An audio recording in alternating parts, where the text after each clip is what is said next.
Assalamualaikum warahmatullahi wabarakatuh. Perkenalkan, nama saya Muhammad Dery Kencana Putra dari kelas K321 MNR dengan NIM 112116626 Prodi Manajemen Universitas Teknologi Digital. Pada kesempatan kali ini, saya akan membahas materi mengenai aspek hukum PHK terhadap pekerja yang mengalami cacat atau disabilitas akibat kecelakaan kerja di Indonesia. Tujuan dibuatnya video ini adalah untuk memenuhi tugas evaluasi akhir semester mata kuliah Metodologi Penelitian dengan dosen pengampu Bapak Randi Napitupulu, SHMH. Lalu dari judul yang telah saya buat ini, saya diminta untuk menuliskan beberapa hal. Yang pertama adalah menentukan metodologi penelitian apa yang akan saya ambil. Lalu yang kedua, menentukan berapa banyak jumlah responden yang akan digunakan. Lalu yang ketiga adalah alasan mengapa saya memilih metode penelitian tersebut. Baik, kita langsung masuk saja ke pembahasan yang pertama. Pembahasan yang pertama adalah latar belakang masalah. Melihat hubungan kerja, kedudukan pengusaha dan pekerja harus dimaknai seimbang. Pada level tertentu, seorang pengusaha berhak untuk menuntut pekerjaan sesuai dengan yang dibutuhkan perusahaan. Begitupun pekerja, seharusnya memiliki bargaining posisi yang setara dengan pengusaha untuk mendapatkan haknya. Perbedaan kepentingan merupakan hal dasar yang mempengaruhi keharmonisan hubungan kerja. Persoalan upah misalnya, setiap pekerja memiliki harapan gaji. Pengusaha menginginkan besaran gaji adalah wajar, terjangkau dengan biaya produksi dan kompetitif di pasaran. Dalam perkembangannya, untuk meningkatkan kinerja dan juga memperbaiki kualitas pekerja, maka sangat diperlukannya jaminan hidup yang pasti dan layak didapatkan oleh seorang yang dapat juga akan mengakibatkan peningkatan kualitas tenaga kerja yang ada. Dengan meningkatkan perlindungan terhadap tenaga kerja yang harus sesuai dengan harkat, martabat, dan juga hak asasi manusia itu sendiri. Secara tidak langsung, pemberian perlindungan tersebut merupakan suatu apresiasi untuk menghargai hasil kerja para buruh yang telah membantu perusahaan dengan menyumbang ide-ide dan gagasan yang dimilikinya. Pemutusan hubungan kerja berdasarkan pasal 1 angka 25 Undang-Undang Nomor 13 Tahun 2003 adalah pengakhiran hubungan kerja karena suatu hal tertentu yang mengakibatkan berakhirnya hak dan kewajiban antara buruh atau pekerja dengan pengusaha. Hal ini merupakan awal dari penderitaan para pekerja yang mengalami cacat tetap atau sakit akibat kecelakaan kerja karena tidak mendapatkan penghasilan untuk menghidupi dirinya sendiri maupun keluarganya. Jelas hal ini dirasakan tidak adil bagi pihak pekerja. Kecelakaan dalam melakukan suatu pekerjaan kadang-kadang tidak dapat dihindari. Salah satu problematika dalam hal kecelakaan kerja yaitu mengenai tidak terpenuhinya hak-hak pekerja atau buruh yang mengalami kecelakaan kerja. Tidak sedikit pemberi kerja atau perusahaan lalai dengan tidak melaksanakan kewajibannya untuk melindungi pekerja atau buruhnya, sehingga hak-hak pekerja atau buruh yang mengalami kecelakaan kerja seringkali terabaikan. Ketentuan dalam pasal 153 ayat 1 Undang-Undang Ketenagakerjaan. Ini berarti pengusaha tidak dapat mem-PHK pekerja karena cacat terhadap akibat kecelakaan kerja. Apalagi dalam kasus pekerja, cacat tersebut tidak menghalangi pekerja untuk bekerja seperti biasa. Jika PHK dilakukan atas dasar cacat yang diderita oleh pekerja, maka sebagaimana diatur dalam pasal 153 ayat 2 Undang-Undang Ketenagakerjaan, PHK tersebut batal demi hukum dan pengusaha wajib mempekerjakan kembali pekerja atau buruh yang bersangkutan. Kita masuk ke pembahasan yang kedua, yaitu metode penelitian yang digunakan. Metode penelitian yang akan saya gunakan adalah metode penelitian kualitatif. Sebelumnya saya akan menjelaskan terlebih dahulu mengenai apa itu penelitian kualitatif. Metode penelitian kualitatif adalah sebuah penelitian ilmiah yang bertujuan untuk memahami suatu fenomena. Berbeda dengan metode kuantitatif yang menguji hipotesis, metode kualitatif memungkinkan peneliti untuk mengumpulkan informasi di lapangan kemudian dirumuskan.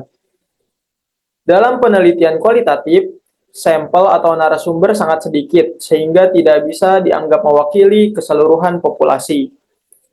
Kemudian ada pengertian metode penelitian kualitatif menurut para ahli. Di antaranya yang pertama ada menurut Saryono 2010. Penelitian kualitatif merupakan penelitian yang digunakan untuk menyelidiki, menemukan, menggambarkan, dan menjelaskan kualitas atau keistimewaan dari pengaruh sosial yang tidak dapat dijelaskan, diukur, atau digambarkan melalui pendekatan kuantitatif. Lalu menurut Sugiono pada tahun 2011, metode penelitian kualitatif adalah metode penelitian yang berlandaskan pada filsafat postmodern yang melihat segala sesuatu dari perspektif subjek dan mendekati fenomena dengan lebih mendalam. Proses penelitian kualitatif meliputi beberapa tahapan, seperti pengumpulan data, reduksi dan klasifikasi data, penyajian data, dan penarikan kesimpulan. Dalam penelitian kualitatif, peneliti mengumpulkan data dengan cara yang lebih mendalam, seperti pengamatan langsung, interview, dan analisis dokumen.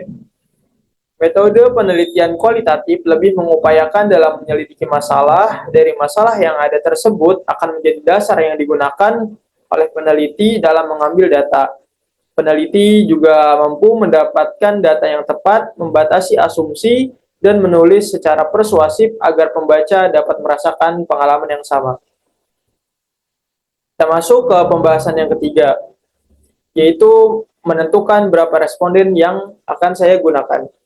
Dalam penelitian kualitatif, fokus lebih diberikan pada kedalaman pemahaman daripada jumlah responden. Pemilihan jumlah responden biasanya didasarkan pada konsep kejenuhan informasi, di mana penelitian dihentikan saat data yang diperoleh telah mencapai tingkat kejenuhan, yang berarti data yang sudah terkumpul sudah cukup untuk menjelaskan fenomena yang diteliti. Oleh karena itu, saya memilih responden yang dapat memberikan wawasan mendalam terkait aspek hukum PHK terhadap pekerja dengan cacat akibat kecelakaan kerja di Indonesia. Jumlah orang yang akan saya wawancarai dalam penelitian ini adalah 15 responden. Pemilihan responden ini mencakup dari berbagai latar belakang, seperti pekerja yang mengalami cacat, perwakilan dari pihak perusahaan, dan juga pakar hukum ketenagakerjaan.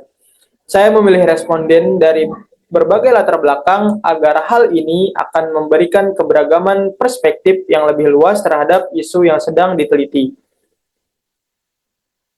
Lalu setelah saya sudah menentukan responden yang akan digunakan, saya akan membuat masing-masing 4 pertanyaan kepada pekerja yang mengalami cacat, perwakilan dari pihak perusahaan, dan juga pakar hukum ketenagakerjaan.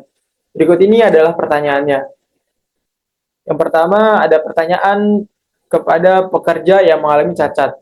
Pertanyaan yang pertama adalah bagaimana perasaan Anda dalam menghadapi proses PHK setelah mengalami kecelakaan kerja dan mengalami cacat. Pertanyaan kedua, menurut Anda, bagaimana dukungan perusahaan dalam mengatasi tantangan setelah kecelakaan? Pertanyaan yang ketiga, apakah Anda merasa hak-hak Anda sebagai pekerja dengan cacat telah dihormati dan dipenuhi oleh perusahaan? Dan yang keempat, bagaimana dampak keputusan PHK terhadap kehidupan sehari-hari dan pekerjaan Anda? Lalu ada pertanyaan kepada perwakilan dari pihak perusahaan. Pertanyaan pertama yaitu bagaimana perusahaan menangani kasus PHK terkait pekerja yang mengalami cacat akibat kecelakaan kerja. Pertanyaan yang kedua, apa langkah-langkah konkret yang diambil perusahaan untuk memberikan dukungan kepada pekerja yang mengalami cacat? Pertanyaan yang ketiga, bagaimana perusahaan memastikan kepatuhan terhadap regulasi hukum yang berkaitan dengan PHK dan hak pekerja yang mengalami cacat? Dan pertanyaan yang keempat, apa tantangan utama yang dihadapi perusahaan dalam mengelola kasus PHK terkait kecelakaan kerja?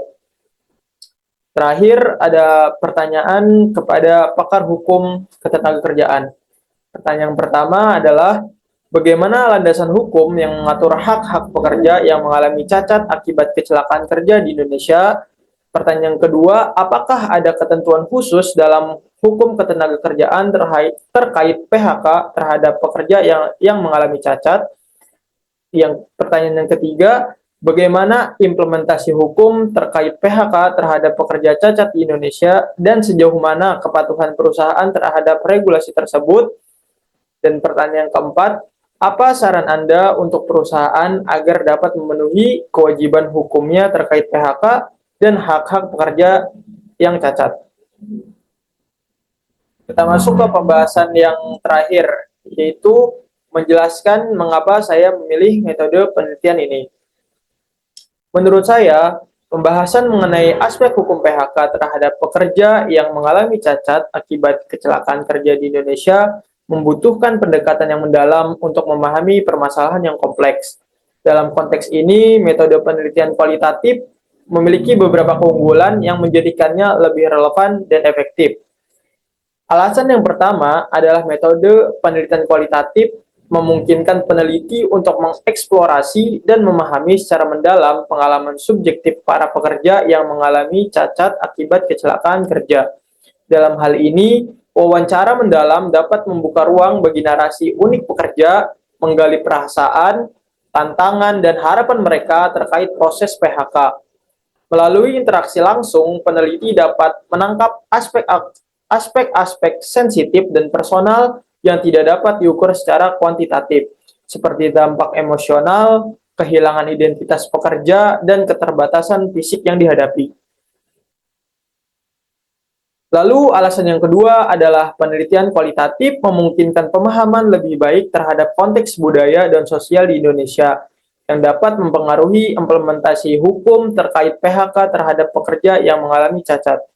Faktor-faktor seperti norma, nilai, dan persepsi masyarakat terhadap disabilitas dapat dijelaskan dengan lebih baik melalui observasi dan wawancara, membuka pemahaman yang lebih komprehensif mengenai bagaimana hukum diimplementasikan dalam konteks lokal. Kemudian dalam konteks hukum ketenagakerjaan, penting untuk memahami bagaimana regulasi diimplementasikan dan diinterpretasikan oleh berbagai pihak, termasuk perusahaan dan pakar hukum. Metode kualitatif memungkinkan peneliti untuk menggali pandangan dan pengalaman perwakilan perusahaan terkait strategi dan kebijakan PHK, sekaligus mendapatkan perspektif pakar hukum ketenagakerjaan terkait permasalahan hukum yang muncul. Hal ini akan memberikan pemahaman yang lebih mendalam mengenai dinamika praktik hukum di dunia kerja. Nah, dengan alasan itulah saya memilih metode penelitian kualitatif sebagai pendekatan yang paling relevan dan efektif untuk mendapatkan pemahaman mendalam mengenai judul yang telah saya teliti, membuka ruang untuk pemahaman yang lebih kaya dan kontekstual terhadap isu ini. Nah, mungkin itu saja yang bisa saya sampaikan. Kurang lebihnya mohon maaf. Wassalamualaikum warahmatullahi wabarakatuh.